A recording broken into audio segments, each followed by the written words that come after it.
আশ্চর্য আশ্চর্য আশ্চর্য। স্পষ্টভাবে বাংলাদেশে এই শিক্ষার নামে এই মতবাদ চালু করা হবে যে শিশুদের কোনো ছেলে মেয়ে নাই, শিশু শুধুই শিশু। আগামীর স্বপ্ন হলো এটা বাস্তবায়ন করা। শিশু বলতে শুধুই শিশু, শিশুর কোনো ছেলে মেয়ে হয় না। শিশুদেরকে ছেলে বা মেয়ে আলাদা বলা শিশুর অধিকার নষ্ট করা, নাউজুবিল্লাহ।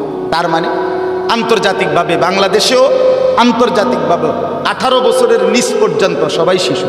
তাহলে বোঝা গেল 12, 13, 14, 15 বছরের ছেলে মেয়েদের মধ্যে ছেলে মেয়ে বলতে কিছু নাই, সবাই শিশু। যার যেখানে মন চায় থাকবে, খাইবে, শুইবে, একই বাথরুম ব্যবহার করবে, একই কমন রুম ব্যবহার করবে, আর শিশু তো শিশু।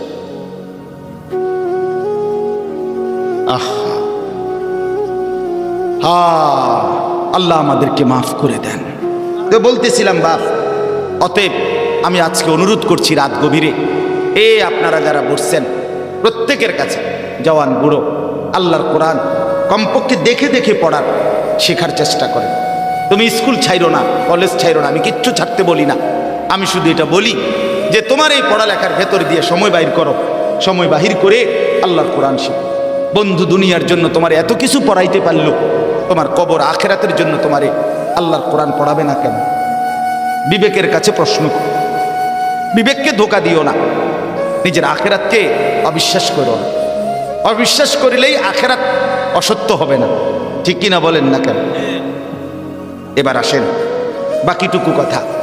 আল্লাহ বলেন, এই কথাটা গুরুত্বপূর্ণ, দেখেন আল্লাহ বলেন, রুবামা ইয়াওয়াদ্দুল্লাযীনা কাফারু লাউ কানু মুসলিমিন।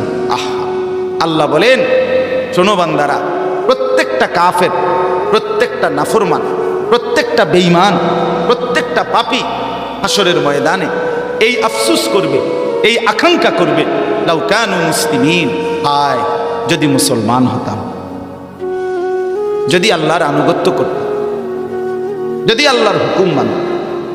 কোরআনুল কারীমে একটা শব্দ আছে অনেকবার, সেই শব্দটা হলো ইয়া লাইতানি, ইয়া লাইতানি, হায় যদি।